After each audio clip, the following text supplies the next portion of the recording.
The Coca-Cola secret formula, myth versus reality. Coca-Cola's formula is one of the most famous secrets in business history.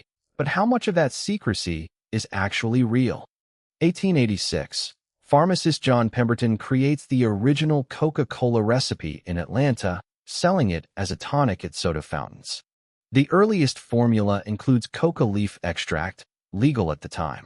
Over the decades, the recipe changes repeatedly. Sugar content, caffeine levels, flavoring adjustments happen quietly.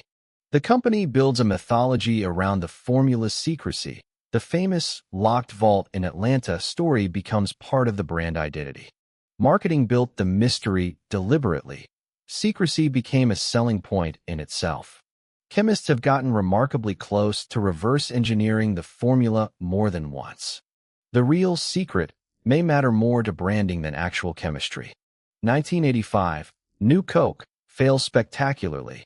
The public backlash proves how deep brand loyalty runs. Comparison, how other brands guard secret recipes similarly, framing, not full chemistry. Why keeping the myth alive still benefits the brand today, decades later. The mystery might be the real product.